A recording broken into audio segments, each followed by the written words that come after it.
ஹல்லேலூயா. கர்த்தருடைய பரிசுத்த நாமத்திற்கு மகிமை உண்டாவதாக. ஆண்டவராகிய இயேசுவின் நாமத்திலே உங்களை யாரையும் வாழ்த்துகிறேன். ஹல்லேலூயா. ஆண்டவர் இயேசு கிறிஸ்துவின் நாமத்தினால உங்கள் ஒவ்வொருவருக்கும் என்னுடைய அன்பின் நல் வாழ்த்துக்களை நான் தெரிவித்துக் கொள்கின்றேன். என்னை அன்போடு கூட அழைத்த அருமையான போதரையா அவர்களுக்காகவும் அன்பு சகோதரிக்காகவும் குடும்பத்தினருக்காக நன்றி செலுத்துகிறேன். நாங்கள் வடக்கன்குளம் வரும்பொழுது சந்தோஷமாக வருவோம். எப்போ வந்தாலும் சரி, அங்கேருந்து கிளம்பும்போது எங்களுக்கு ரொம்ப மகிழ்ச்சியாக இருக்கும். எனக்கு போதர்கிட்ட பிடித்தது என்ன அப்படின்னா ஒழுங்கு. அது ஒன்று தான் எனக்கு ரொம்ப பிடிக்கும் போதர்கிட்ட. எப்படி ஆண்டவர் படைத்த எல்லாம் ஒரு ஒழுங்கில் இருக்கோ, அதே போல் அவங்களுக்கு ஒரு ஒழுங்கு இல்லைன்னா அவங்க கொஞ்சம் டென்ஷன் ஆகிடுவாங்க. அந்த ஒழுங்கு தான் இன்றைக்கு வரைக்கும் என்னை கவர்ந்து, அவர்கள் எனக்கு பிடித்த விஷயமே அந்த ஒழுங்கு தான். இன்றைக்கி அநேக பேர் பிரசங்கம் பண்ணிடலாம், ஆனால் அதை கடைபிடிப்பது என்பது ஒரு எளிதான காரியம் அல்ல. ஆனால் நம்முடைய போதகர் கை கொண்டு போதிக்கிறாங்க. உண்மையிலே அது நமக்கு கிடைத்த ஒரு மிகப்பெரிய பாக்கியம். இந்த நாளிலும் உங்கள் மத்தியிலே நாங்கள் நிற்பதில் எங்களுக்கு ரொம்ப மகிழ்ச்சி. இந்த ஓய்வு நாளிலும் ஆண்டவர் நம்மோடு கூட பேசுவாராக. எபிரெயர் 11ஆம் அதிகாரம் 6ஆம் வசனத்தை எடுத்தவர்கள் வாசிக்கலாம். எபிரெயர் 11:6. விசுவாசம் இல்லாமல் தேவனுக்கு பிரியமாயிருப்பது கூடாத காரியம். ஏனென்றால் தேவனிடத்தில் சேருகிறவன் அவர் உண்டென்றும் அவர் தம்மை தேடுகிறவர்களுக்கு பலனளிக்கிறவர் என்றும் விசுவாசிக்க வேண்டும். விசுவாசம் இல்லாமல் தேவனுக்கு பிரியமாக இருப்பது கூடாத காரியம். ஆண்டவர் இந்த உலகத்தை அழகாக படைத்திருக்கின்றார். சூரியன், சந்திரன், நட்சத்திரங்கள் அவரை துதிக்கும்படியாக தேவதூதர்களை உண்டாக்கிய தெய்வம் தமது சாயலில் மனுஷனை உருவாக்கினார். ஆதாமையும் ஏவாளையும் உண்டாக்கி இந்த உலகத்தை படைத்து அவர்களுக்கு தம்மை பார்த்து அவர்கள் வாழ வேண்டும் என்று சொல்லி அவர்களுக்கு கற்றுக் கொடுத்தார். அன்பு தேவனுடைய பிள்ளைகளே, இந்த உலகம் இன்றைக்கு இயங்கி கொண்டிருக்கிறது என்று சொன்னால் ஒரு நம்பிக்கையிலே தான் இந்த உலகம் என்ன செய்து கொண்டிருக்கிறது, இயங்கி கொண்டிருக்கிறது. அப்போ விசுவாசம் இல்லாமல் தேவனுக்கு பிரியமாக இருப்பது கூடாத காரியம். நீ எபேசியர் 5ஆம் அதிகாரம் 10ஆம் வசனத்தை நீங்கள் வாசித்து பார்க்கும் பொழுது வாசிக்கலாம். எபேசியர் 5ஆம் அதிகாரம் 10வது வசனம். கர்த்தருக்கு பிரியமானது இன்னதென்று நீங்கள் சோதித்து பாருங்கள். இன்னைக்கு மிருகங்களுக்கும் நமக்கும் என்ன வித்தியாசம் அப்படின்னு சொன்னால், ஒருவேளை மிருகங்களுக்கு 5 அறிவு உண்டு, ஆனால் நமக்கு ஆண்டவர் 6வது ஒரு அறிவை ஆண்டவர் கொடுத்திருக்கின்றார். எதையும் சோதித்து பார்த்து செயல்படுவதற்கான அறிவு. எது நல்லது எது கெட்டது என்று சொல்லி சோதித்து பார்க்கக்கூடிய அறிவை கொடுத்திருக்கின்றார். அப்போ அவருக்கு பிரியமானது என்ன? முதல்ல அவருக்கு பிரியமானது என்னன்னு சொன்னால், அவர் மேலே நம்ம வைக்கக்கூடிய விசுவாசம். அல்லேலூயா. அவர் நல்லவர். நான் ஆராதிக்கிற தேவன் ஜீவனுள்ளவர்.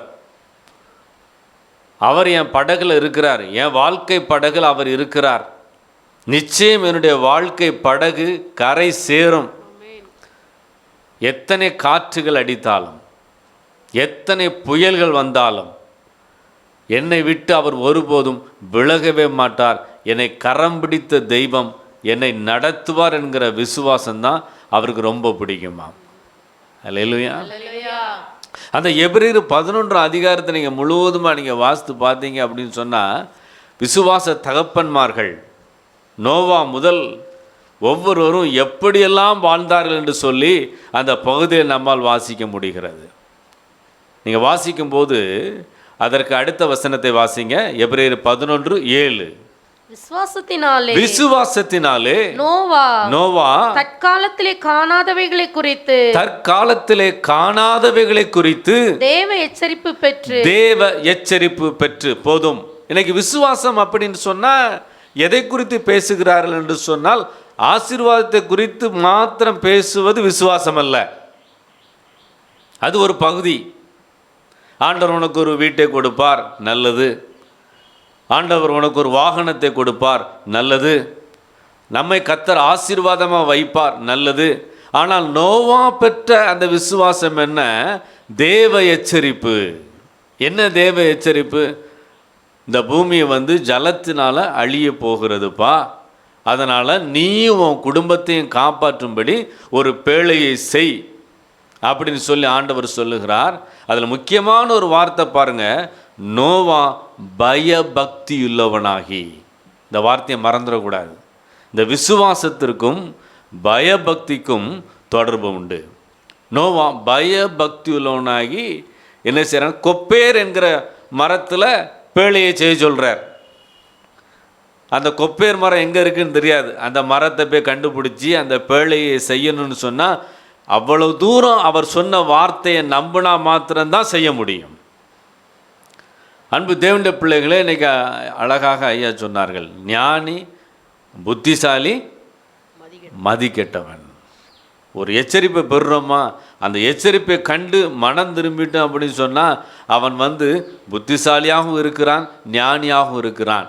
ஆனால் ஏதோ தானோ சரி வந்தது வரட்டும், நடந்தால் நடக்கட்டும் அப்படின்னு சொல்லி இருப்பது ஒரு முட்டாள்தனம். ஆனால் நோவா தேவ எச்சரிப்பை பெற்று பேழையை செய்து தன்னையும் தன் குடும்பத்தையும் சேர்ந்தவர்களையும் காப்பாற்றுகிறான். இந்த அன்பு தேவனுடைய பிள்ளைகளே, நாம் என்னென்ன தேவ எச்சரிப்புகளை விசுவாசத்தோடு பெறுகிறோம் என்பதை கொஞ்சம் யோசித்து பாருங்கள். இன்றைக்கி நம்முடைய குடும்பங்களில் ஐக்கியம் இருக்கிறதா என்பதை யோசித்து பாருங்கள். கிட்டத்தட்ட 8 பேர் பேழைக்குள்ளே இருக்கணும். அவங்க மனைவி கீழ்ப்படுகிறாங்க, அவங்க பிள்ளைகள் கீழ்ப்படுகிறாங்க. ஏன்னா உலகமே கீழ்ப்படியலை. நோவாவுக்கு பைத்தியம் பிடிச்சிட்டுன்னு சொல்லியிருக்கலாம். ஏன்னா அது வரைக்கும் பூமியில் மழை பெய்யவே இல்லை. ஒருவேளை மழை பெஞ்சிருந்தால் தெரியும், ஓ இப்படிலாம் இருக்கும் அப்படின்னு சொல்லி. அது வரைக்கும் மழையே பெய்யலை. அதனால் எல்லாரும் அவன் சொன்னதை நம்பலை. ஆனால் குடும்பத்தார் அவன் சொன்னதெல்லாம் நம்பி அவனுக்கு பின்பாக சென்றதுனாலே காப்பாற்றப்பட்டார்கள். தேவ பிள்ளை, இன்னைக்கு நமக்கு வருகிற தேவ எச்சரிப்புகளை நாம் விசுவாசிக்க வேண்டும். அதை ஏனோ தானோ என்று சொல்லி என்ன செஞ்சிடக்கூடாது, விட்டுவிடக்கூடாது. என்னென்ன எச்சரிப்புகள் ஆண்டவர் கொடுக்குறார். நீங்கள் உலகம் போன போக்கிலேயே நம்ம போயிட்டோம், ஒரு கடிவாளம் போடலை அப்படின்னு சொன்னால் தேவனுடைய பிள்ளைகளை நம்ம கொஞ்சம் சிந்தித்து பார்க்கணும். கொஞ்சம் ஓட்டத்தை நிறுத்தி தேவ சமூகத்தில் அமர்ந்து அவர் கொடுக்குற எச்சரிப்புகளை எல்லாம் நம்ம நம்பி நம்ம நடக்கும்போது தேவனுடைய பிள்ளைகளை நம்முடைய வாழ்க்கையிலே கர்த்தர் ஆசீர்வாதங்களை கொடுக்கிற தேவனாக அவர் இருக்கிறார். அப்போ தேவ எச்சரிப்பும் அதையும் நம்ம விசுவாசிக்கணும். அதே போல் அவர் கொடுக்குற எல்லா ஆசீர்வாதங்களும் நம்ம என்ன செய்ய வேண்டும், விசுவாசிக்க வேண்டும். மோசேயை பாருங்கள். அதுக்கு அடுத்த நீங்கள் வாசித்து பார்க்கும்போது எபிரேயர் 11ஆம் அதிகாரம் திருப்பிக் கொள்ளுங்க, 24ஆம் வசனத்தை வாசிங்க. விசுவாசத்தினாலே மோசே தான் பெரியவனான போது பார்வோனுடைய குமாரத்தின் மகன் எண்ணப்படுவதை வெறுத்து அனித்தியமான பாவ சந்தோஷங்களை அனுபவிப்பதை பார்க்கிலும் தேவனுடைய ஜனங்களோடு துன்பத்தை அனுபவிப்பதையே தெரிந்து கொண்டு இனிமேல் வரும் பலன் மேல் நோக்கமாயிருந்து எகிப்திலுள்ள பொக்கிஷங்களிலும் கிறிஸ்துவ நிமித்தம் வரும் நிந்தையை அதிக பாக்கியம் என்று எண்ணினான். விசுவாசத்தினாலே அவன் அதரிசனமானவரை தரிசிக்கிறது போல உறுதியாயிருந்து ராஜாவின் கோபத்துக்கு பயப்படாமல் எகிப்தை விட்டு போனான். முதல்ல தேவ எச்சரிப்பை நோவா பெறுறான். இங்க மோசே வந்து பார்வோனுடைய குமாரத்தின் மகன். இன்னைக்கு எப்படி அமெரிக்கா தேசம் இருக்குதோ அதே போல் அந்த காலத்தில் எகிப்து தேசம் வல்லரசு. ஒரு வல்லரசினுடைய மகன் அப்படிங்கிற பேர் பட்டம் இருக்குது மோசேக்கு. அவன் என்னன்னாலும் செய்யலாம், நினச்சதை சாப்பிடலாம், நினச்ச இடத்துல தங்கலாம், எல்லா விதமான பாதுகாப்பும் அவனுக்கு உண்டு. ஆனால் அதை உதறி விட்டு வெளியே வருவது என்பது ஒரு எளிதான காரியம் கிடையாது. ஆனால் இவன் தேவன் மேலே நம்பிக்கை வைத்து அதெல்லாம் உதறிட்டு ஆண்டுடைய பிள்ளைகளோடு சேர்ந்து இதில் துன்பத்தை அனுபவிப்பதுன்னு போட்டிருக்கு. ஆனால் துன்பத்தை அனுபவிச்சானா அப்படின்னா இல்லை. அந்த 40 ஆண்டுகளும் பகலில் மேக ஸ்தம்பம், இரவில் அக்கினி ஸ்தம்பம். அவங்களுக்கு மன்னாவை போஷிக்க கொடுத்தார், கேட்ட காடைகளை கொடுத்தார். 40 வருஷமும் அவர் பாதுகாத்து ஒரு தகப்பன் தன் பிள்ளையை சுமப்பது போல அவர்களை ஆண்டவர் சுமந்து கொண்டு வந்தார். நல்லா கவனிக்கணும். இந்த பாக்கியம் எதனால் அவனுக்கு கிடைத்ததுன்னு சொன்னால், அவன் எதெல்லாம் தனக்கு உதவி என்று நினைத்தானோ அதெல்லாம் விட்டு விட்டு தேவன் மேலே நம்பிக்கை வைத்ததுனால அவனை கர்த்தர் ஆசீர்வதித்தார். அல்லேலூயா. அல்லேலூயா. நம்முடைய நம்பிக்கை யார் மேலே வைக்கணும்? தேவன் மேல. தேவன் மேலே வைக்கணும். எகிப்தின் மேலே அல்ல, எகிப்தில் உள்ள பொக்கிஷங்கள் மேலே அல்ல, இந்த உலகத்தின் மீது அல்ல. இந்த உலகம் நமக்கு எப்படின்னு சொன்னால் ஒரு பஸ்ஸில் போகிற மாதிரி ஒரு போக்குவரத்து தான் இந்த உலகம். இந்த உலகம் நிலையானது அல்ல. ஆனால் அவரோடு நம்ம பண்ணக்கூடிய அந்த பிரயாணம் நித்தியமானது. கடைசி வரைக்கும் நம்ம கூட வரக்கூடிய ஒரே ஒரு தெய்வம் நாம் ஆராதிக்கிற ஆண்டவர் தான். மோசே அதை உணர்ந்ததுனால அவன் எகிப்தில் தஞ்சம் புகரல. அந்த உலக பிரகாரமான அந்த ஆசீர்வாதங்களிலே அவன் தன் கவனத்தை என்ன செய்யலை, செலுத்தலை. அதெல்லாம் பின்னாடி தன்னால் வரும். நம்முடைய இருதயத்தை எங்கே வைக்கிறோம், எகிப்தில் வச்சுருக்கிறோமா என்பதை யோசித்து பாருங்கள். கர்த்தர் நடத்துவார், அழகாக நடத்துவார். அவர்தான் என் ஆதாரம். வாய் திறந்து சொல்லுங்கள், கிறிஸ்துவே என் ஆதாரம். எனக்கு தெரிந்த ஒரு அம்மா ஐசியூவில் ரொம்ப சீரியஸாக இருக்கிறாங்க. அப்போ கூட அவங்க அம்மா கூப்பிட்டு சொல்கிறாங்க, மணி பர்ஸு வெளியே இருக்கான்னு பார்த்துட்டு வாங்க அப்படின்னு கூப்பிட்டு சொல்கிறாங்க. கிட்டத்தட்ட மணி பர்ஸில் 50 ரூபா இருந்துருங்க, அவ்வளோதான். ஆனால் அந்த அம்மா மரித்து போனார்கள். வெளியே மணி பர்ஸ் என்ன செய்யலை. ஆனால் அந்த இருதயத்திலேருந்து அவங்க மணி பர்ஸ் என்ன செய்ய முடியல, எடுக்க முடியல, பிரிக்க முடியல. இன்றைக்கி அநேகருடைய வாழ்க்கை அப்படி தான் இருக்குது. மோசே தன் இருதயத்திலிருந்து எகிப்தை பிரித்து ஆண்டவர் மேலே தன்னுடைய விசுவாசத்தை வைத்ததுனால 120 வயதிலும் அவன் பலன் குறையவில்லை, அவன் கண் இருளடையவில்லை.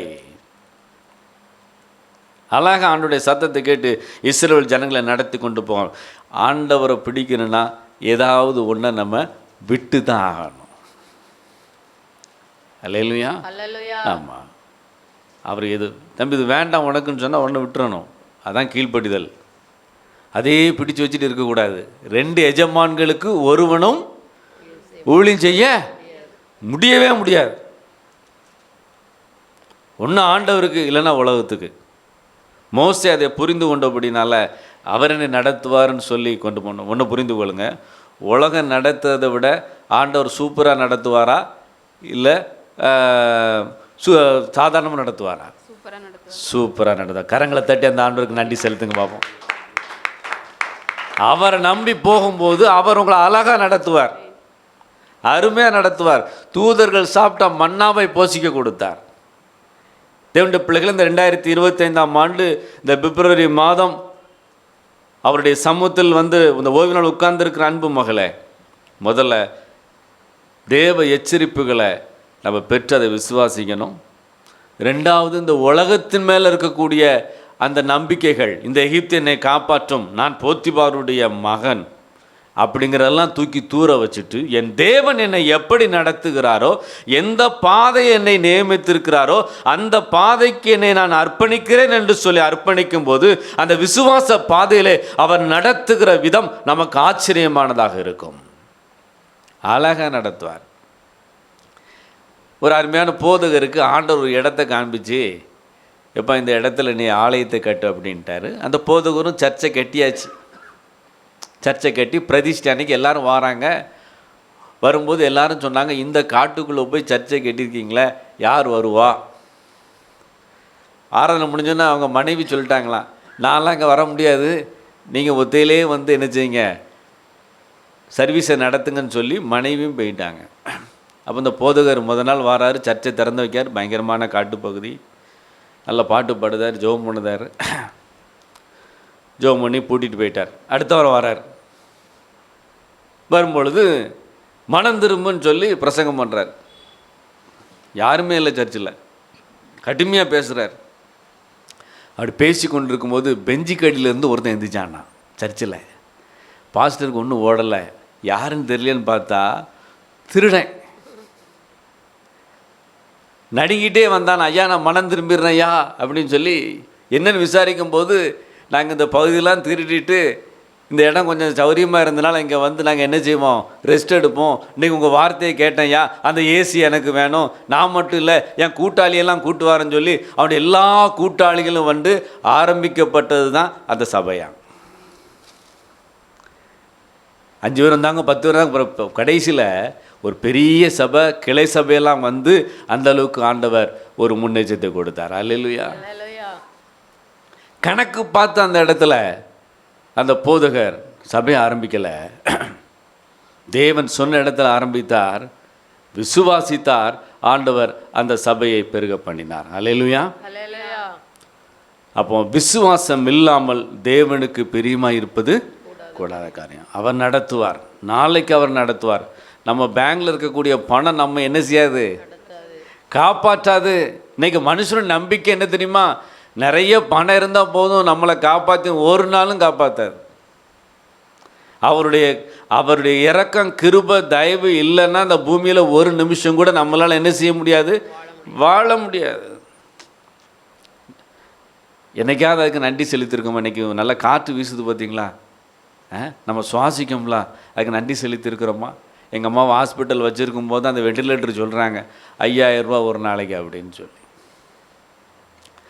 ஒரு நாளைக்கு 24 மணி நேரம் காற்றை அவங்க டாக்டர் கொடுத்துருக்குற வெண்டிலேட்டர் மூலமாக சுவாசிக்கிறதுக்கு எவ்வளோ ரூபா?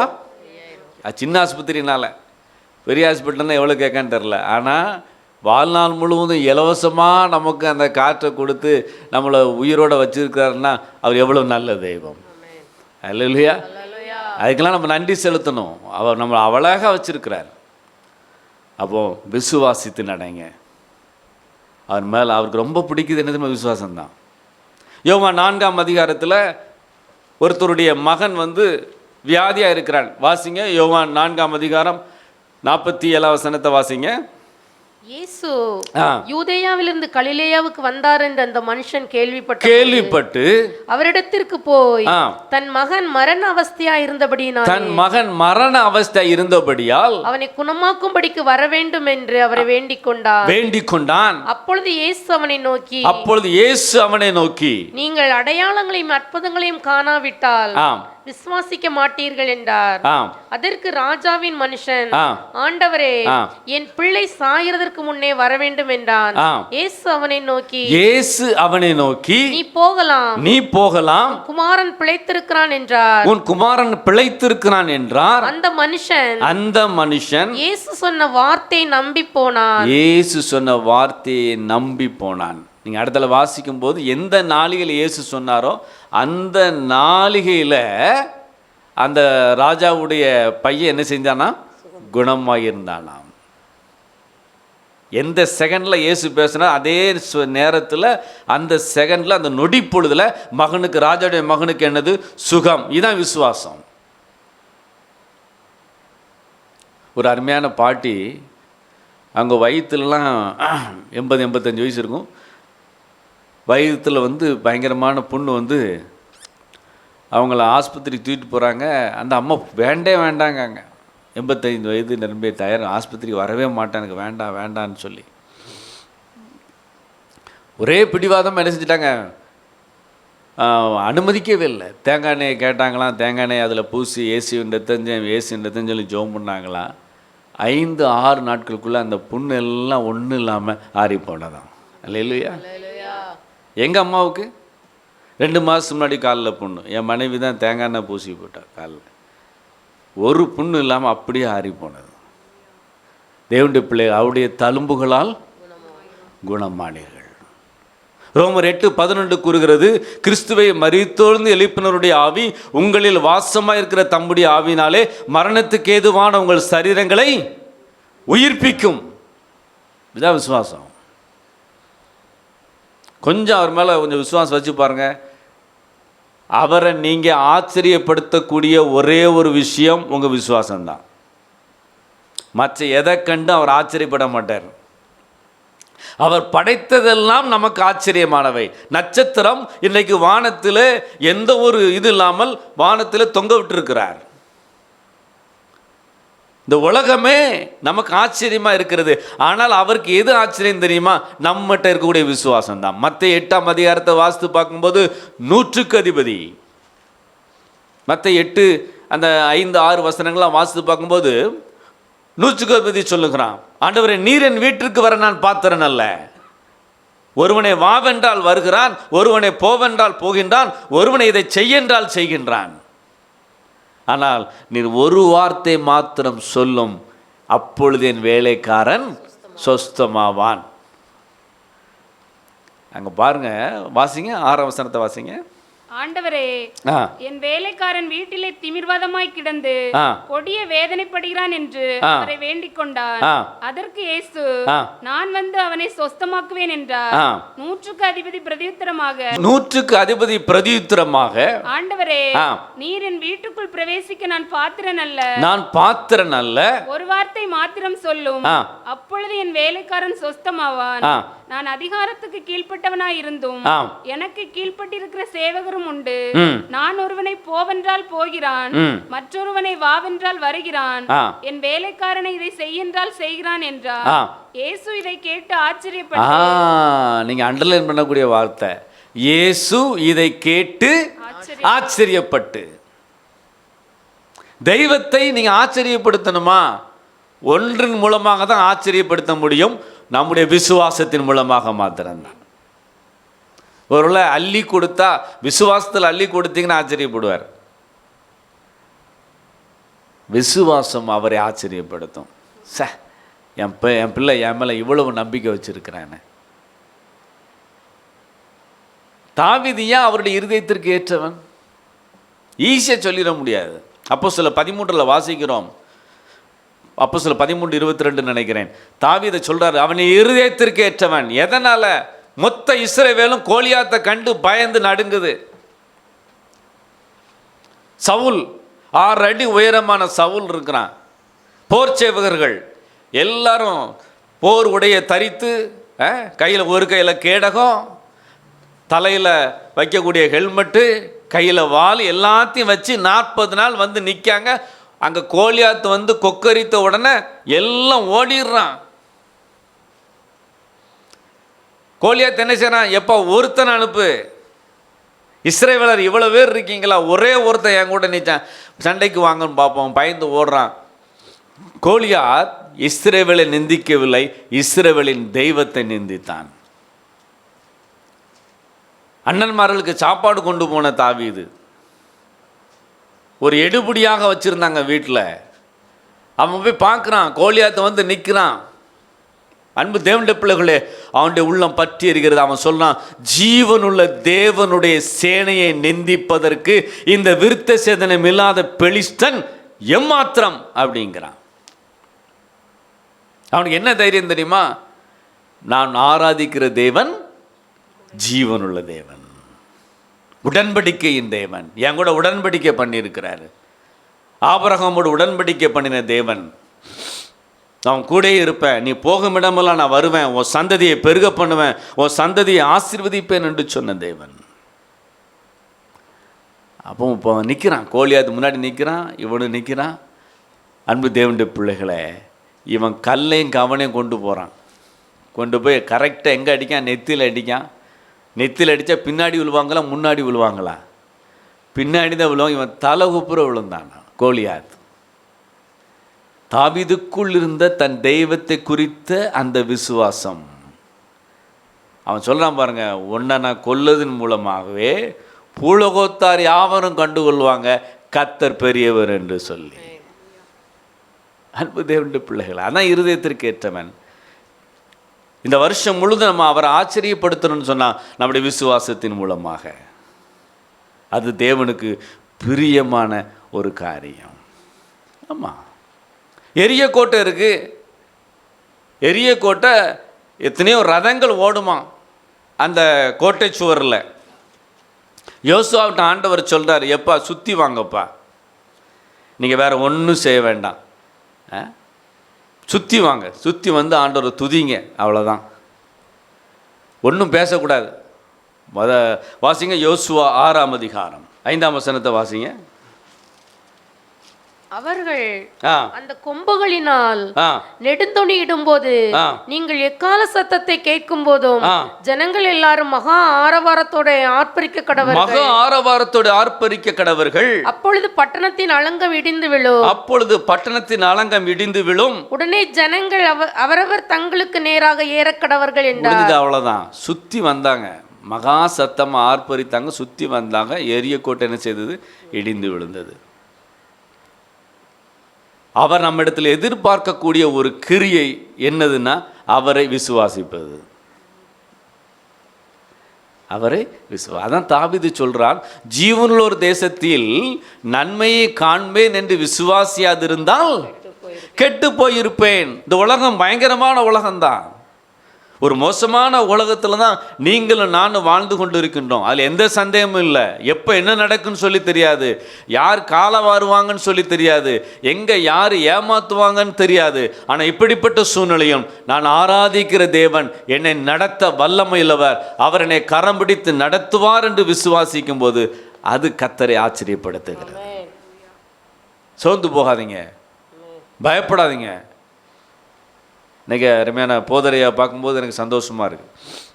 இவ்வளோ பலகீனத்தின் மத்தியிலும் அவங்க வந்து நின்று பாடலை பாடி சந்தோஷமாக நிற்கிறாங்கன்னு சொன்னால் ஒன்றே ஒன்று தான், அவர்கள் தன் தேவன் மேலே வைத்திருக்கிற விசுவாசம். விசுவாசம் ரொம்ப பிடிக்கும் ஆண்டருக்கு, அந்த விசுவாசம்.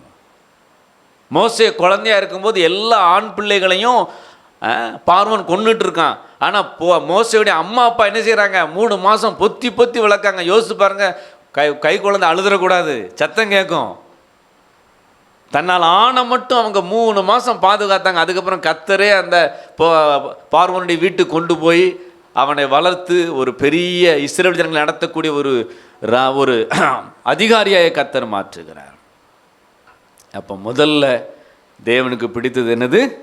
சத்தமாக சொல்லுங்க, விசுவாசம். ரெண்டாவதாக 1 கொரிந்தியர் 10ஆம் அதிகாரம் 4ஆம் வசனத்தையும் 5ஆம் வசனத்தையும் வாசிங்க.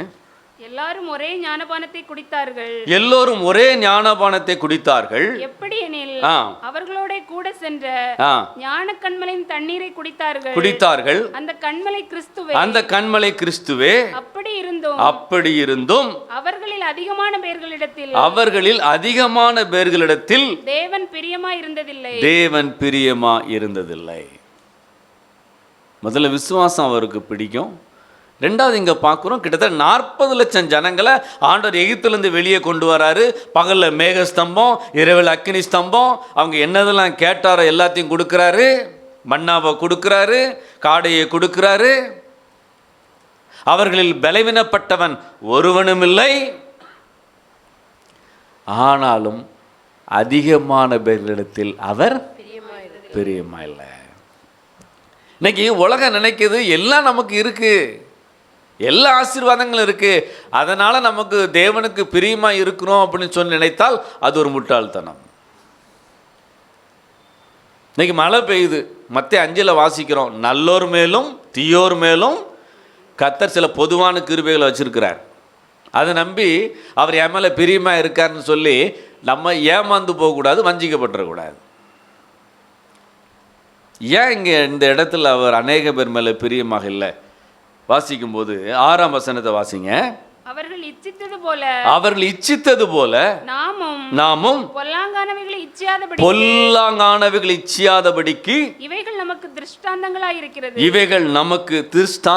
இருக்கிறது.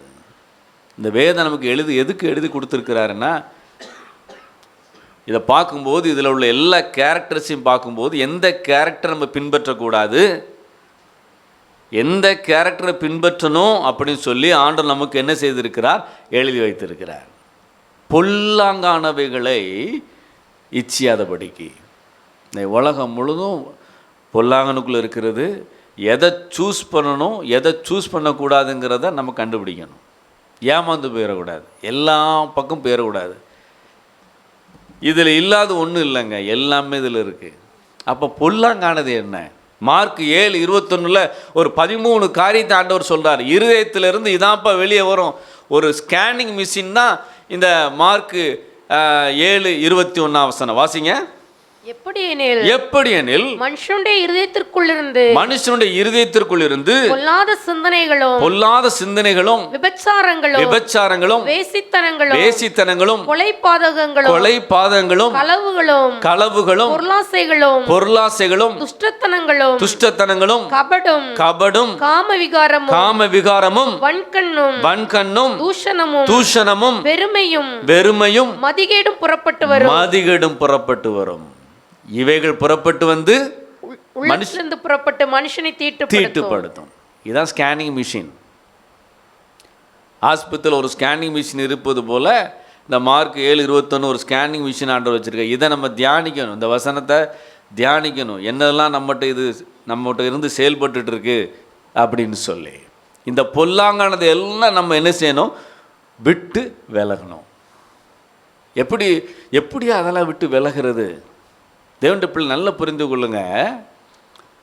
நம்ம தேவனோட நடக்கும் பொழுது இதெல்லாம் தன்னால் விலகி போயிடும். சிம்பிள். தேவனோட நடக்கும்போது, தேவனுடைய பிள்ளைகளோடு நடக்கும்போது, அதான் ஐக்கியம் முக்கியம். யாருக்கெல்லாம் ஐக்கியம் இல்லையோ அவங்க சீக்கிரம் விலகி போயிடுவாங்க.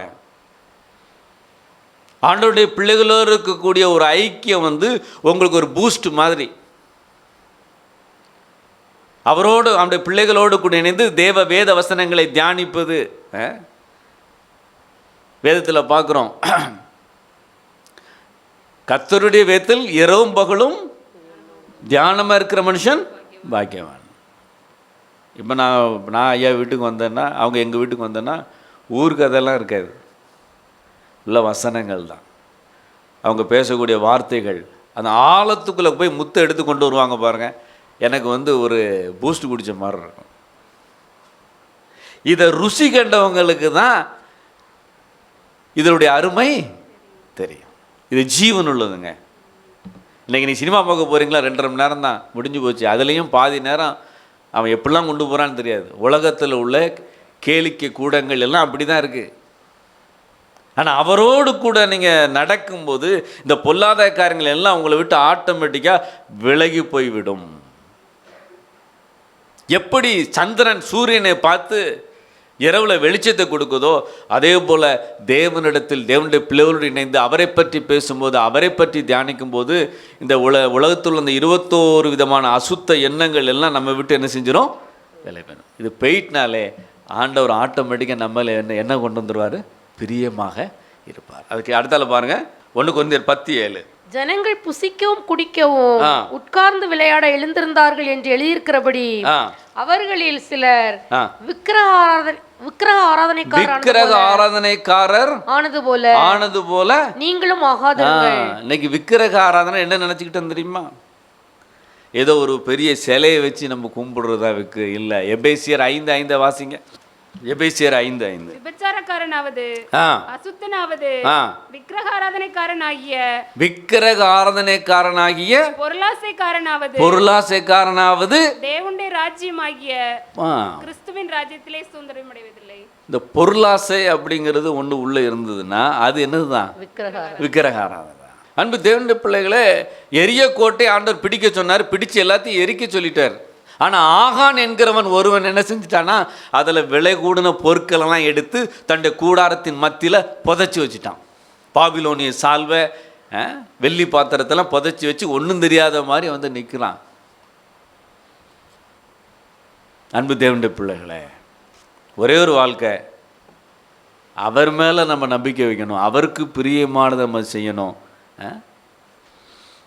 அப்துல் கலாம் எனக்கு ரொம்ப பிடிக்கும். நம்முடைய முன்னாள் ஜனாதிபதி அப்துல் கலாம் ஜனாதிபதி மாளிகையிலிருந்து வெளியே வராரு, பதவி முடிஞ்சுது. அப்போ அந்த டிரைவர் வந்து அந்த காரை எடுத்தாராம் கொண்டு ட்ராப் பண்ணதுக்கு. இவர் சொன்னார், இப்போ நான் ஜனாதிபதி இல்லை தம்பி, அதனால் அந்த கார்லாம் வேண்டாம் அப்படின்னு சொல்லி அவர் அந்த காரை யூஸ் பண்ணாமல் வந்தார் அப்படின்னு சொல்லி சொன்னாங்க. யோசிச்சு பாருங்கள், இன்னைக்கு உலக மனிதர்களுக்கு இருக்கக்கூடிய அந்த பெருந்தன்மை, அந்த தியாகம் ஆண்டவருடைய பிள்ளைகளுக்கு இன்னைக்கு இல்லை. தேவனுடைய பிள்ளைகள் இந்த உலகம் வந்து ஒட்டிக்கொள்ளும். ரொம்ப கவனமாக இருக்கணும். ஒவ்வொரு நிமிடமும் நம்மை சோதித்து பார்க்கணும். சங்கீதம் 139 23 24 தாவீது அதை சொல்லுகிறான். தேவனே என்னை ஆராய்ந்து என்னை சோதித்து பார், வேதனை உண்டாக்கும் வழி என்னிடத்தில் உண்டோ என்று பார்த்து நித்திய வழியில நடத்தும். ஒரு ராஜா அந்த இடத்துல சொல்றான், தேவனுடைய பிள்ளைகளை ராஜா சொல்றார், அடிக்கடி பரிசோதித்து பார்க்கணும் தேவ சமூகத்தில். இன்னைக்கு என்னுடைய கண்கள் எப்படி இருந்தது, இன்னைக்கு என்னுடைய செவிகள் எப்படி இருந்தது, நான் எதை சிந்தித்து கொண்டிருந்தேன், இந்த நாளை எப்படி நான் கழித்தேன். தேவ சமூகத்தில் வந்து நம்மை ஒப்புரவாக்கி நம்மை ஒவ்வொரு நாளும் பூரணத்தை நோக்கி நாம் கடந்து செல்ல வேண்டும். ஏதோ வாழ்ந்தோம் போனோம் இல்லை, ஒவ்வொரு நாளும் பூரணத்துக்கு மேல் பூரணம், அதுக்கு நம்ம கடந்து செல்ல வேண்டும். அன்பு தேவனுடைய பிள்ளைகளே, உங்கள் இருதயம் எதோடு ஒட்டி கொண்டு இருக்கிறது பாருங்க. அதான் தாவீது சொல்கிறான், ஆண்டவரே என்னுடைய ஆத்துமா மண்ணோடு, இந்த மண்ணுன்னு என்னென்னா இந்த உலகப்பிரமான காரியங்கள் தான், உம்முடைய வசனத்தின்படி என்னை உயிர்ப்பியும். ஆமாம், 8ஆம் வசனத்தை பாருங்க. அவர்கள் சிலர் வேசித்தனம் பண்ணி ஒரே நாளில் 23,000 பேர் விழுந்து போனார்கள், அதுபோல நாமும். ஆமாம், அந்த 9ஆம் வசனம், அவர்கள் சிலர் கிறிஸ்துவை பரீட்சை பார்த்து பாம்புகளால் அழிக்கப்பட்டார்கள், அதுபோல நாமும் கிறிஸ்துவை பரீட்சை பாராதிருப்போமாக. 10ஆம் வசனம், அவர்களில் சிலர் முறுமுறுத்து சங்காரக்காரனாலே அழிக்கப்பட்டார்கள், அதுபோல நீங்களும் முறுமுறுக்காதிருங்கள். முறுமுறுப்பும் தேவனுக்கு என்ன செய்யாது, பிடிக்காது. சத்தமா சொல்லுங்க, பிடிக்காது. ஆமாம், மற்ற எல்லாத்தையும் நம்ம விட்டுடலாம். ஆமாம், வேசித்தனம் கிடையாது, விக்கிரகாரனை கிடையாது, கிறிஸ்துவனை பரிச்சை பார்க்கலையா, எல்லாம் ஓகே. ஆனால் அந்த முறுமுறுப்பு ஒன்று தான் ஒரு கரையா மாதிரி. அன்பு தேவனுடைய பிள்ளைகளே, அருமையாக ஐயா சொன்னாங்க. நான் வந்து உட்கார்ந்துருக்கும்போது அவங்க சொன்ன ஒரு வார்த்தை என் மனசில் பதிந்தது. ஆண்டவர் மேலே எக்காரணத்தை கூட நம்ம என்ன செய்யக்கூடாது, கோபப்படக்கூடாது. உலக மனுஷெல்லாம் நல்லா இருக்கானே, நான் அவரை பின்பற்றி எனக்கு என்ன கிடைத்தது, கோபம் மட்டும் பற்றவே கூடாது. முறுமுறுப்பு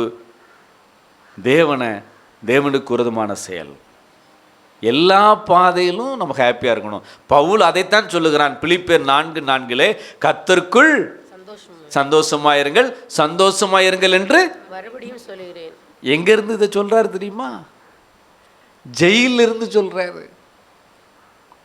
சுவிசேஷத்தை நிமித்தம் ஜெயிலில் அடைக்கப்பட்ட சூழ்நிலையில் ஜெயிலுக்குள்ளே இருந்து வெளியே உள்ளவங்களுக்கு ஆறுதல் சொல்கிறார். பொதுவாக வெளியே உள்ளவங்க தான் உள்ளவங்களுக்கு சொல்லுவாங்க, என்ன சொல்லுவாங்க, பயப்படாதீங்க, உங்களை நாங்கள் பெயிலில் எடுத்துருந்தோம், இன்னும் 2-3 நாளில் வக்கீல்கிட்ட பேசியாச்சின்னு சொல்லுவோம். ஆனால் உள்ளே இருந்து இவர் சொல்கிறாரு பாருங்க. ஏன் சொல்கிறாருன்னா, அவர் சொல்கிறாரு பாருங்க, கிறிஸ்துவோடு கூட நான் சிலுவையில் அடிக்கப்பட்டேன், இனி நான் அல்ல, கிறிஸ்துவே என்னில் ஜீவிக்கிறார்.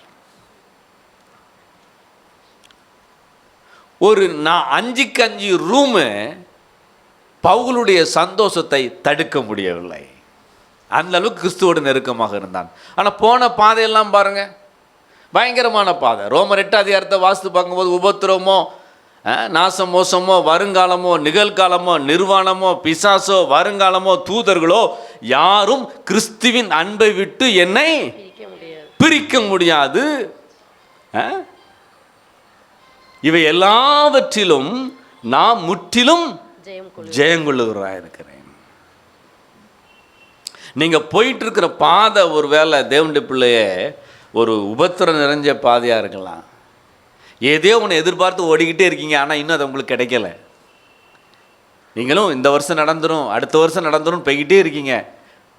ஆனால் அதை பார்க்க முடியாத அளவுக்கு இருக்கலாம். ஒருவேளை பண பிரச்சனையாக இருக்கலாம், ஏதோ ஒன்றா இருக்கலாம். முறுமுறுக்காதீங்க, கர்த்தர் நல்லவர்.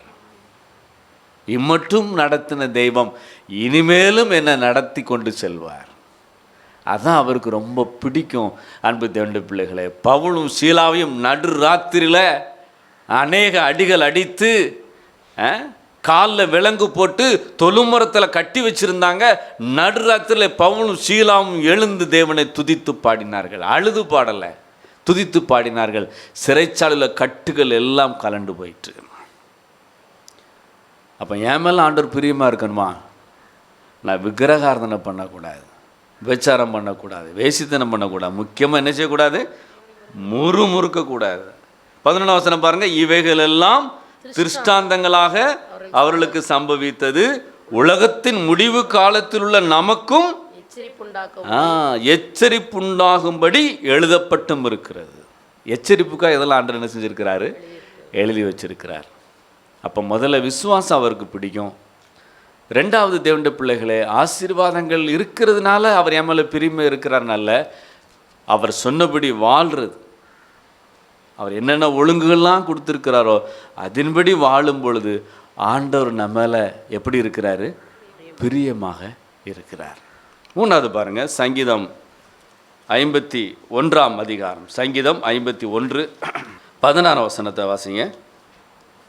பலியை நீர் விரும்புகிறதில்லை, பலியை நீர் விரும்புகிறதில்லை, விரும்பினால் செலுத்துவேன். தகன பலியும் உமக்கு பிரியமானது, தகன பலியும் உமக்கு பிரியமானது அல்ல. தேவனுக்கு கேட்கும் பலி, தேவனுக்கும் பலிகள் நொறுங்குண்ட ஆவிதான் போதும். மூணாவது அவருக்கு எது பிடிக்கும் அப்படின்னு சொன்னா, ஒரு நொறுங்குண்ட ஆவி. அந்த காலத்தில் இஸ்ரவேலர் எந்த முடிவுக்கு வந்துட்டாங்க தெரியுமா? நியாயப்பிரமாணத்தில் மோசே எழுதி வைத்தது போல பாவங்கள் செய்துட்டோம் அப்படி சொன்னால் ஒரு ஆட்டை பலியிட்டா போதும். கொஞ்சம் கஷ்டப்பட்டவனா இருந்தானா ஒரு குருவியை பலியிட்டா போதும், ஒரு புறாவை கொண்டு பலி கொடுத்தால் போதும் அப்படின்னு சொன்ன உடனே இவங்களுடைய எண்ணங்கள் எல்லாமே என்ன செஞ்சாலும் பரவாயில்ல, பலி கொடுத்துட்டா எல்லாம் சரியாயிருங்கிறதுல போயிட்டாங்க. இந்த தப்பு செஞ்சிட்டோமா, சரி ஒரு ஆட்டை கொண்டு பலியிட்டா போதும்ப்பா அப்படின்னு. ஆனால் எதுக்காக ஆண்டவர் அதெல்லாம் நியமித்தார் என்பதை மறந்துட்டு அதை ஒரு சடங்காச்சாரமாக கொண்டு வந்து விட்டார்கள். ஆனால் தாவீது அன்றைக்கே உணர்ந்துட்டான், இதிலெல்லாம் அவருக்கு பிரியம் இல்லைப்பா, இந்த ஆட்டை பலி கொடுக்குறதுக்கும் அவருக்கு பிரியம் இல்லை, அவருக்கு ஏற்பதெல்லாம் நொறுங்குண்ட ஆவிதான். பத்சேபாலிடம் பாவம் செய்த பின்பு அவன் தூங்கலை, கிட்டத்தட்ட 6 மாத காலம் தூங்கவில்லை என்று சொல்லி வேத வல்லுநர்கள் சொல்லுகிறார்கள். அவன் நைட்டெல்லாம் புலம்புனானா, தேவனுக்கு விரோதமாக இப்படிப்பட்ட ஒரு பாவத்தை நான் செஞ்சிட்டேனே அப்படின்னு புலம்புறானா. அதான் பாருங்க 12ஆம் வசனம் பாருங்க, உமது இரட்சணியத்தின் சந்தோஷத்தை திரும்பவும் எனக்கு தந்து. அதாவது நிழலின் அருமை எப்போ தெரியுமா? சிலருக்கு நிழல்லே இருந்துட்டோம், அந்த அருமை தெரியாது. அதனால் கொஞ்சம் இருதயம் துணிகரம் கொள்ளுது. ஆனால் வெயிலில் போய் நிற்கும் போது தான் நிழல் அருமை தெரியுது. இவன் இந்த தப்பெல்லாம் செஞ்சுக்கப்போ தான் யோசிக்கான், ஏதோ ஒன்று மிஸ் ஆகுதுப்பா, ஒரு சந்தோஷம், ஒரு இரட்சணியத்தின் சந்தோஷம் மிஸ் ஆகுது. என் ஆண்டவர் என்னை எப்படிலாம் நடத்தினார், ஆடுகளை மேய்த்து கொண்டு இருக்கும்போது, காண்டாமிருத்தின் கொம்புகளில் இருக்கும்போது என்னை காப்பாற்றினாரே, கோலியாத்தை நிற்கும்போது நான் நின்ன போது என் பக்கத்தில் நின்று கோலியாத்தை ஜெயிச்சு என்னை ஒரு ராஜாவாக உயர்த்திருக்கிறாரே, என் அண்ணன்மார்கள் எல்லாம் என்னை அற்பமாக எண்ணும்போது அவர் எனக்கு ஆதரவாக இருந்தார், பெத்த தகப்பன் என்னை கைவிட்ட போது அவர் என்னை கைவிடாமல் சாமுவேலுக்கு முன்பாக என்னை கொண்டு வந்து நிறுத்தி என்னை அபிஷேகம் பண்ணினாரே. அப்படிப்பட்ட தெய்வத்தை நான் ஒரு நிமிஷத்தில் மறந்து சிற்றின்பங்களுக்காக நான் இப்படி வந்துட்டேனேன்னு சொல்லி மண்ணுக்காக மாணிக்கத்தை விட்டிட மாட்டேன். அவரோடு இருப்பது ஒரு மாணிக்கம், அவரோடு வாழ்வது, அவருடைய கற்பனைகளை கடைபிடிப்பது, அவரை பின்பற்றுவது ஒரு மாணிக்கத்தை பின்பற்றுவது போன்று. அதை உணர்னான், அதை உணர்ந்த எழுதான், இனி இந்த தவறை நான் செய்ய மாட்டேன், தேவனுக்கு விரோதமாக இந்த பாவத்தை செய்ய மாட்டேன், புத்தி தெளியுது. அவன் சொல்லுதான், தேவனுக்கு ஏற்கும் பலிகள் 1 ராஜாக்கள் 15:5 வாசிங்க. 1 ராஜாக்கள் 15:5 எடுத்து வாசிங்க. தாவீது ஏத்தியனாகிய உரியாவின் சங்கதி ஒன்று தவிர கர்த்தர் தனக்கு கட்டளையிட்டதிலே தான் உயிரோடு இருந்த நாளெல்லாம் ஒன்றையும் விட்டு விலகாமல் அவர் பார்வைக்கு செம்மையானதை செய்து வந்தான். இதான் நொறுங்குண்டாவி. அடுத்தால தப்பு செய்ய போகாது. ஏன் போகாதுன்னா அவருடைய அன்பை உணர்ந்துரும், என் மேலே எவ்வளவு அன்பு வச்சிருக்கிறாரு, என்னை எவ்வளவு நேசிக்கிறார். சில நேரங்களில் அந்த பிசாசு மறக்க பண்ணிடுவான். ஒரு இடத்துல நம்மளை காப்பாற்றிருப்பார், ஒரு விபத்துலேருந்து காப்பாற்றிருப்பார், ஒரு வியாதியிலேருந்து காப்பாற்றிருப்பார். ஈஸியாக மறக்க பண்ணிவிட்டு தப்பு செய்ய வச்சுருவான் பிசாசு. இன்றைக்கி உங்கள் மத்தியில் நானே என் மனைவி வந்து நிற்கிறேன்னு சொன்னால் கிருபை. 2009 கல்யாணம் முடிஞ்ச புதுசில் 2வது மாதத்தில் பாளையங்கோட்டை பஸ் ஸ்டாண்டில் பைக்கில் போயிட்டுருக்கும்போது கேஸ் லோடு ஏற்றின லாரி வண்டி சறுக்கிட்டு, எனக்கு ரோடு மண்ணும் சேர்ந்துருக்கு, வண்டி சறுக்குனதில் அந்த ரோட்டுக்கு இந்த பக்கம் விழுந்துட்டேன். என் மனைவி கேஸ் அந்த லாரி ஃப்ரண்ட் டயரில் கீழே கிடக்கிறா. அப்படி அந்த டிரைவர் சொன்ன சாட்சி, கேஸ் லோடோட சடன் பிரேக் பிடிச்சா நிற்காதான், ஆனால் அன்னைக்கு நின்றது. ஆண்டவர் எங்கள் ஜீவனை பாதுகா, அதை உணர்ந்து நடக்கணும். அவர் என்னதெல்லாம் நமக்கு நன்மை செஞ்சாரோ அதை திரும்ப திரும்ப யோசித்து நன்றி செலுத்துங்க. தேவனுடைய பிள்ளைகளை ஈஸியாக வெளியே வந்துடலாம். நொறுங்குண்டாவி அவருக்கு பிரியம், உடைக்கப்படணும்.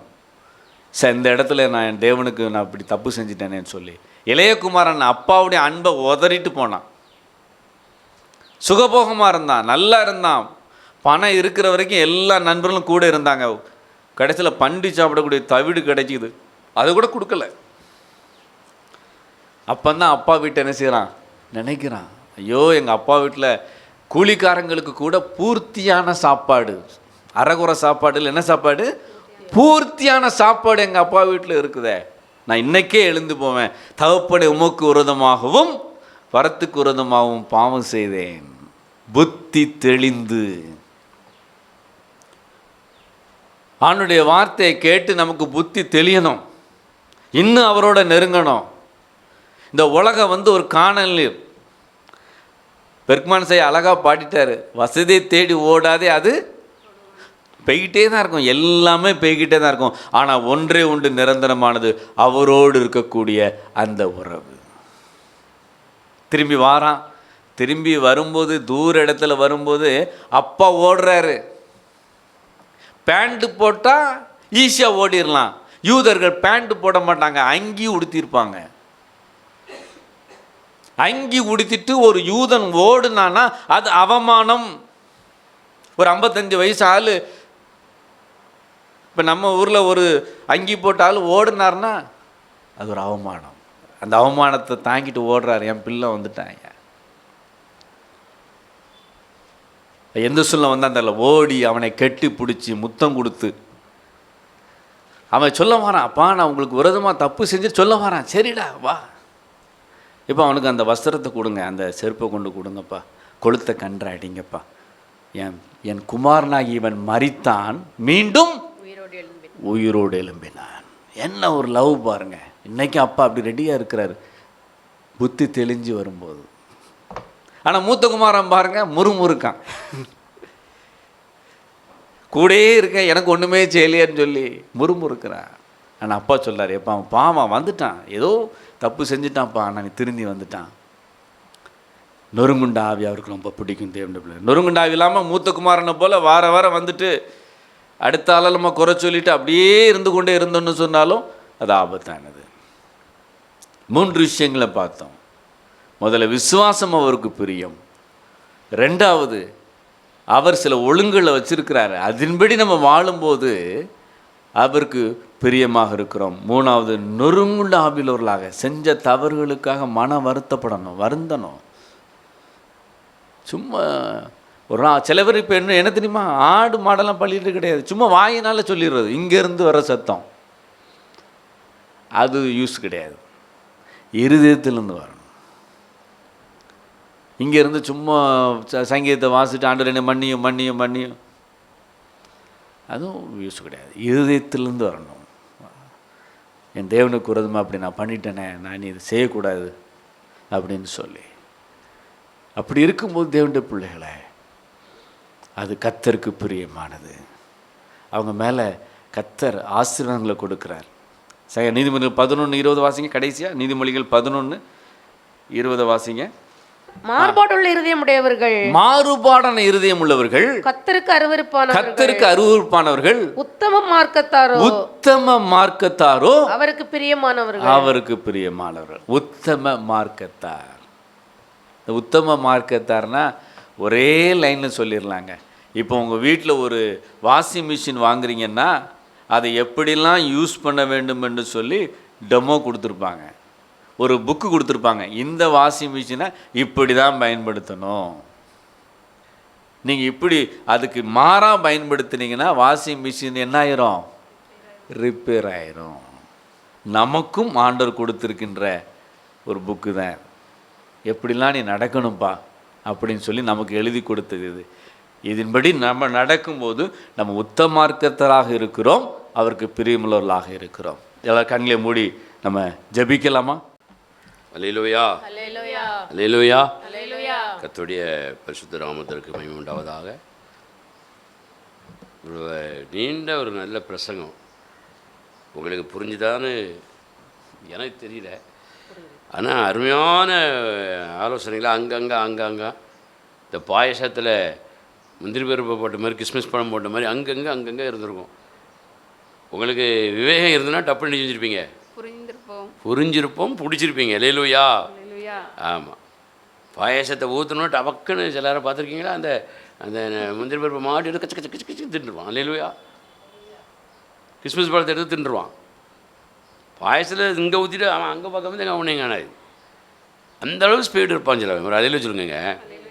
அதனால் வேத வசனம் கேட்கும்பொழுது அவ்வளோ ஸ்பீடாக இருக்கணும்.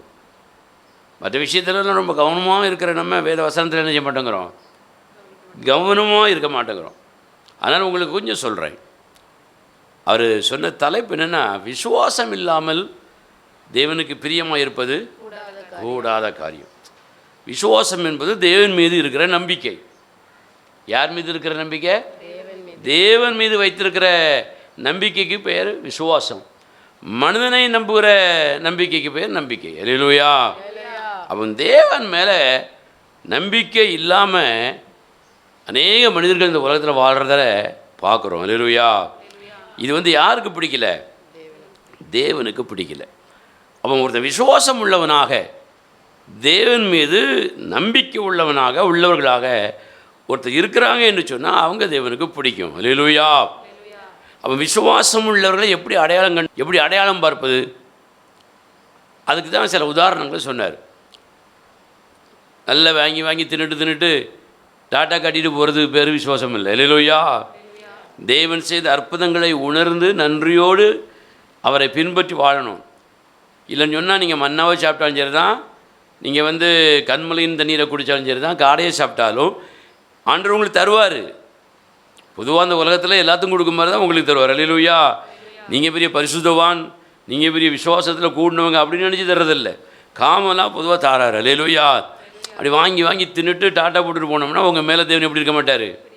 பிரியமாகவே இருக்க மாட்டார். நீங்கள் நினச்சிட்டு இருப்பீங்க, எனக்கு இதில் 1 லட்சம் வந்துச்சு, இல்லை 10 லட்சம் வந்துச்சு, இது 2 சேலை கிடைச்சிது, வேலையில் உயர்வு வந்திருக்குது, எனக்கு சொத்து விற்றுட்டு இப்படிலாம் நாங்கள் நல்லா இருக்கோம் நீங்கள் நினச்சிருப்பீங்க. சந்தோஷம்.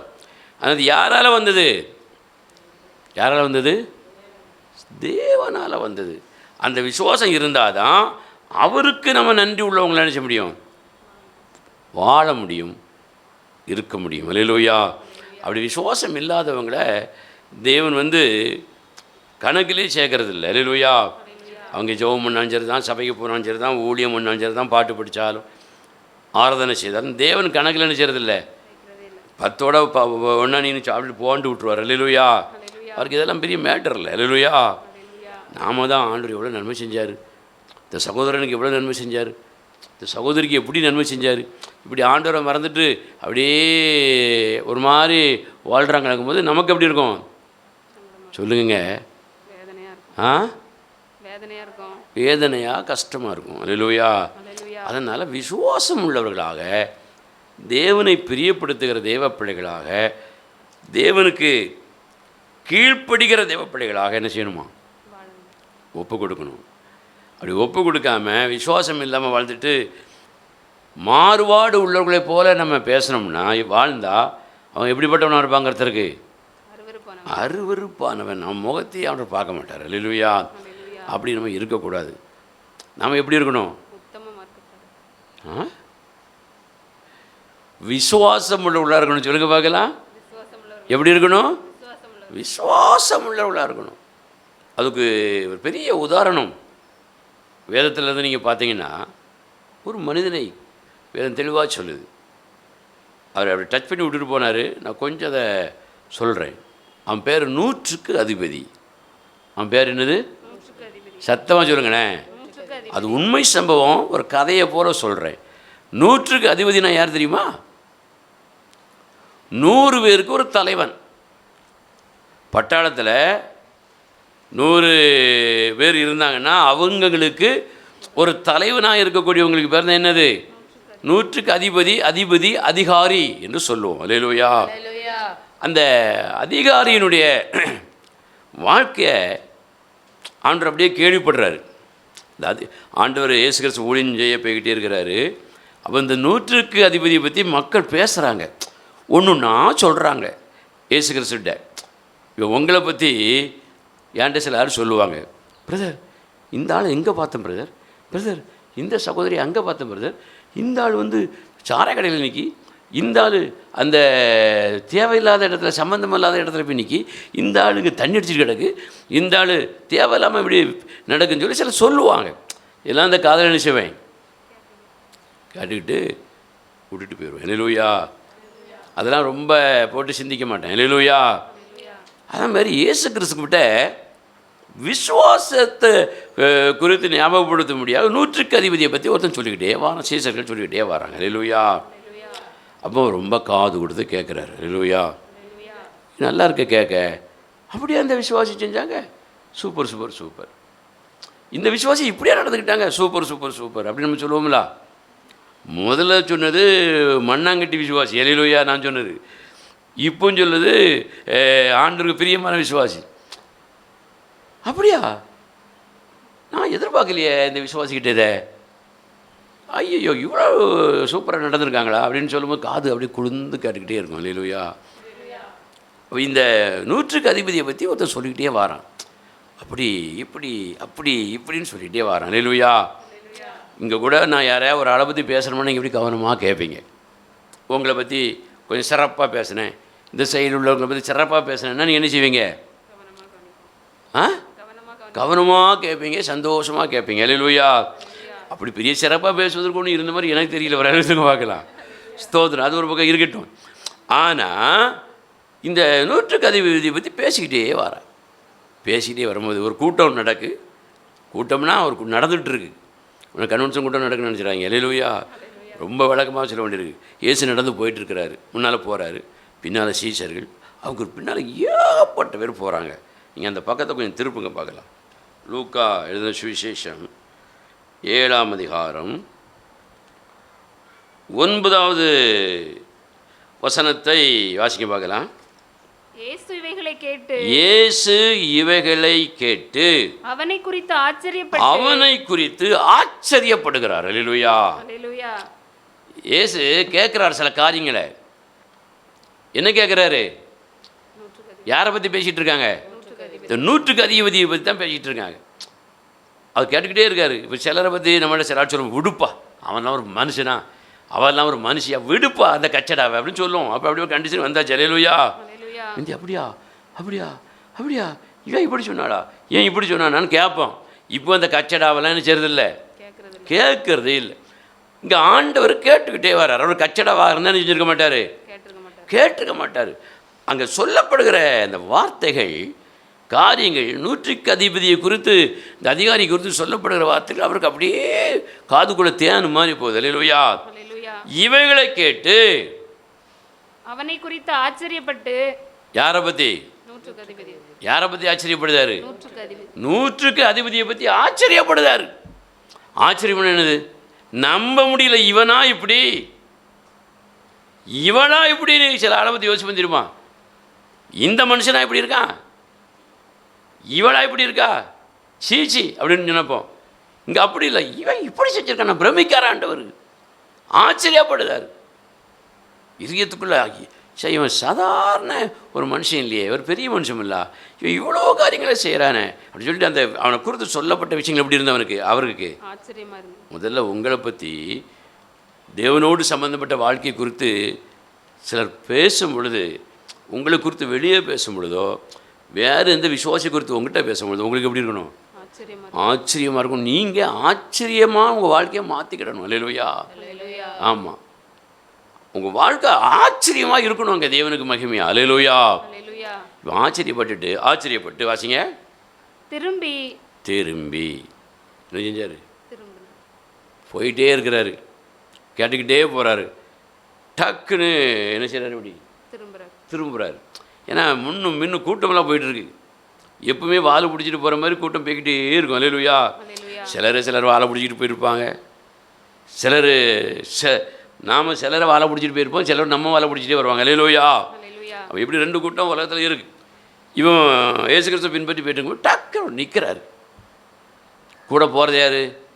சீசர்கள், அப்போஸ்தலர்கள், அவர்கிட்ட அற்புதம் வாங்கினவங்க, அவரை பாராட்டினவங்க, ஒரு நல்ல போதகர் அப்படின்னு சொல்லி அவர் பிரச்சாரம் இவங்கெல்லாம் போயிட்டுருக்காங்க. அல்லேலூயா. கள்ளப்பையெல்லாம் போகல, நல்லவங்கெல்லாம் போயிட்டுருக்காங்க. ஆச்சரியப்பட்டு நின்று திரும்பி பார்க்குறாரு. எல்லாத்தையும் பார்க்குறாரு. இப்படியே பார்க்குறாரு. உங்களை நான் பார்க்குற மாதிரி எல்லாத்தையும் பார்க்குறாரு. பார்த்துட்டு சொல்கிறாரு பாருங்க, தமக்கு பின் செல்கிற திரளான ஜனங்களை நோக்கி. யாரை பார்த்தாரு? பின்னால் அல்லேலூயா ஸ்தோத்திரம், அல்லேலூயா ஸ்தோத்திரம், அல்லேலூயா ஸ்தோத்திரம்னு சொல்லிட்டு ஒரு கூட்டம் செய்யுது, வந்துக்கிட்டே இருக்குது. ஒரு கூட்டம் அமைதியாக வந்துக்கிட்டு இருக்குது. 2 பேரும் இருப்பாங்க, சத்தம் போட்டு ஆண்டவர் மகிமைப்படுத்துகிறவங்களும் இருப்பாங்க, வாயை மூடிக்கிட்டு கும்முன்னு வர்றவங்க நினச்சிவாங்க. இப்போ தனக்கு பின்னால் வரக்கூடியெல்லாம் பார்க்குறாரு. பார்த்துட்டு உங்களை பார்க்குறாருன்னு வச்சுக்கிட்டுங்களேன். திடீர்னு நின்று அபவுட்டோனில் திரும்பி பார்க்குறாரு. திரும்பி பார்த்து திரளான ஜனங்களை நோக்கி, அந்த ஜனங்களை எல்லாம் நோக்கி, இஸ்ரவேலருக்குள்ளும் கவனிங்க, இஸ்ரவேலருக்குள்ளும் நான் இப்படிப்பட்ட விசுவாசத்தை காணவில்லை என்று உங்களுக்கு சொல்லுகிறேன் என்றார். அல்லேலூயா. திரும்பி பார்த்துட்டு சொல்றாரு, என் புறத்தாலேயே வாரையிலப்பா அவ்வளோ வரும். ஸ்தோத்திரம் போட்டுக்கிட்டு அல்லேலூயா போட்டுக்கிட்டு பிரசங்கம் கேட்டுக்கிட்டு பண்ணிக்கிட்டு வாரையில கூட்டத்திலலாம் வந்து கலந்துக்கிட்டு எல்லாம் இருக்கல. ஆனால் அவனை போல ஒரு விசுவாசம் யாருக்குல்ல? உங்களுக்குள்ள இல்லை அப்படிங்கிறார். அல்லேலூயா. அடி எங்கே உள்ளது? நெத்தி அடி உள்ளது. அல்லேலூயா. நீ பாட்டு படிக்கிற, ஜெபம் பண்ணுற, காணிக்கை குடிக்கிற, பிரசங்கம் பண்ணுற, ஊழியம் பண்ணுற, எல்லாம் பண்ணுற. ஆனால் அவனை போல விசுவாசம் உங்களுக்குள்ள, உங்களை போல ஒருத்தரும் கூட சொல்லலை. இஸ்ரவேலுக்குள்ளே இல்லையா? சொல்லப்போனால் கிறிஸ்தவ சபைகளுக்குள்ளே இல்லை, கிறிஸ்தவர்களுக்குள்ளே இல்லை. அதாங்க வேதனையான விஷயம். அல்லேலூயா. இப்போ யோசித்து பாருங்க, உங்களை பார்த்து ஆண்டவர் இப்படி சொன்னார்னா நீங்கள் என்ன செய்வீங்க?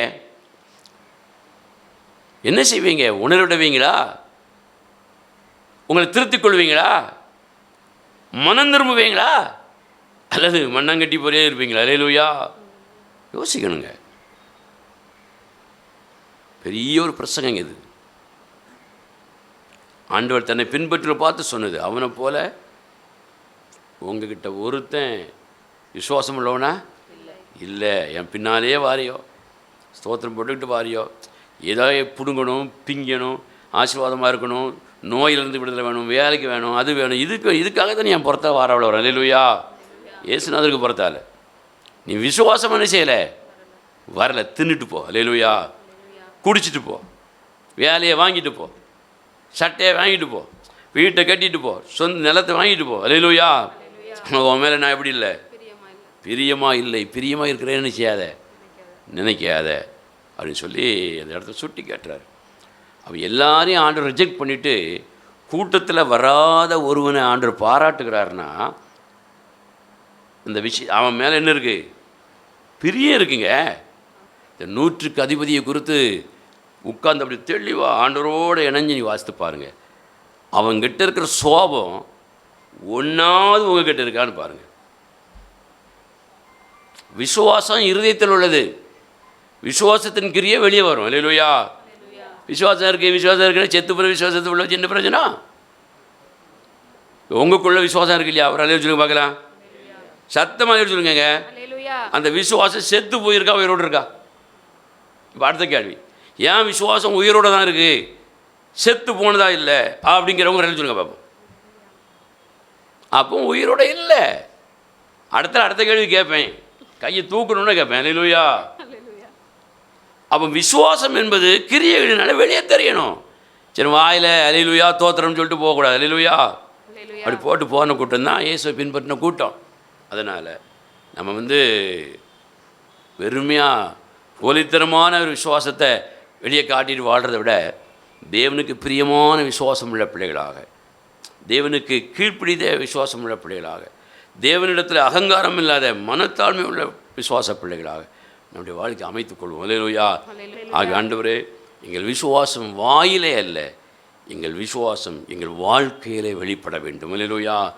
என் விசுவாசம் உயிரோடு இருக்கிறதா செத்து போயிருக்கிறதா யாருக்கு தெரியும்? உங்களுக்கு தெரியும். அல்லேலூயா. தேவனுக்கு தெரியும், எனக்கும் தெரியும். அல்லேலூயா. உங்கள் விசுவாசத்தை வெளிப்படுத்துங்கள். தேவன் ஆச்சரியப்படுவார், உங்கள் குடும்பத்தார் ஆச்சரியப்படுவார்கள். செத்து போன ஒரு விசுவாசியாக வாழ்வதை விட பேசாமல் உலகத்தில் புறம்போக்கு மாதிரி போயிடலாம். ஒரு அழிச்சுங்க பார்க்கலாம். ஆமாம், ஆண்டவரை சும்மா பின்பற்றக்கூடாது, விசுவாசியாக பின்பற்றணும். அல்லேலூயா. அப்போ ஆச்சரியப்படுவார், ஆசீர்வதிப்பார். அல்லேலூயா. எழுந்திருப்போம்.